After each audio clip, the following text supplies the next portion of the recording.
ನಮಸ್ತೆ. ಇವತ್ತಿನ ವಿಡಿಯೋದಲ್ಲಿ ಸಿಂಪಲ್ಲಾಗಿ ಹೀರೆಕಾಯಿ ಪಲ್ಯ ಮಾಡೋದು ಹೇಗೆ ಅಂತ ನೋಡೋಣ ಬನ್ನಿ. ಒಂದು ಬಾಳಿಗೆಗೆ ಎಣ್ಣೆ ಹಾಕಿ, ಎಣ್ಣೆ ಕಾದಾದಮೇಲೆ ಕಡಲೆಬೇಳೆ, ಜೀರಿಗೆ, ಸಾಸಿವೆ ಹಾಕಿ ಚೆನ್ನಾಗಿ ಫ್ರೈ ಆದಮೇಲೆ ಆನಿಯನ್, ಟೊಮೊಟೊ ಆಪ್ಷನಲ್, ಬೇಕಂದರೆ ಹಾಕಿ ಇಲ್ಲಾಂದರೆ ಸ್ಕಿಪ್ ಮಾಡಿ. ಆನಿಯನ್ ಟೊಮೊಟೊ ಚೆನ್ನಾಗಿ ಫ್ರೈ ಆದಮೇಲೆ ಸ್ವಲ್ಪ ಉಪ್ಪು ಹಾಕಿ ಹೀರೆಕಾಯಿ ಹಾಕಿ, ಹೀರೆಕಾಯಿನ ಸ್ವಲ್ಪ ಎಣ್ಣೆಲೇ ಬೇಯಿಸ್ಕೋಬೇಕು. ಎಣ್ಣೆಯಲ್ಲಿ ಬೇಯಿಸ್ಕೊಂಡಾದ್ಮೇಲೆ ಸ್ವಲ್ಪ ನೀರು ಹಾಕಿ ಲಿಡ್ನ ಕ್ಲೋಸ್ ಮಾಡಿ 2 ಮಿನಿಟ್ಸ್ ಆರ್ 3 ಮಿನಿಟ್ಸ್ ಬಿಟ್ಟರೆ ಹೀರೆಕಾಯಿ ಚೆನ್ನಾಗಿ ಬೆಂದಿರುತ್ತೆ.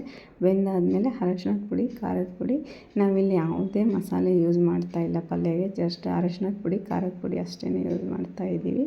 ನಾನಿಲ್ಲಿ 1.5 ಸ್ಪೂನ್ ಖಾರದ ಪುಡಿ ತೊಗೊಂಡಿದ್ದೀನಿ. ನಮ್ಮ ಮನೇಲಿ ಸ್ವಲ್ಪ ಖಾರ ತಿನ್ನೋದ್ರಿಂದ ನಿಮ್ಮ ಮನೆಯಲ್ಲಿ ಯಾವ ಥರ ಖಾರ ತಿಂತಾರೋ ಅದ್ರ ಮೇಲೆ ನೀವು ಖಾರ ಹಾಕ್ಕೊಳ್ಳಿ. ಹಾಕಿದ ಮೇಲೆ ಸ್ವಲ್ಪ ಮಿಕ್ಸ್ ಮಾಡಿದರೆ ನಮ್ಮ ಪಲ್ಯ ರೆಡಿ ಆಗುತ್ತೆ. ಲಾಸ್ಟಿಗೆ ಸ್ವಲ್ಪ ಕೊತ್ತಂಬರಿ ಹಾಕಿ ಸರ್ವ್ ಮಾಡಿದರೆ ಬಿಸಿ ಅನ್ನಕ್ಕೂ, ರೊಟ್ಟಿಗೂ, ಚಪಾತಿಗೆ, ಮೇಯ್ನಾಗಿ ನೀರು ದೋಸೆಗೆ ತುಂಬ ಚೆನ್ನಾಗಿರುತ್ತೆ. ಒಂದ್ಸಲ ಟ್ರೈ ಮಾಡಿ ನಮ್ಮ ವಿಡಿಯೋಗೆ ಲೈಕ್, ಶೇರ್, ಸಬ್ಸ್ಕ್ರೈಬ್ ಮಾಡಿ, ಸಪೋರ್ಟ್ ಮಾಡಿ. Thank you all.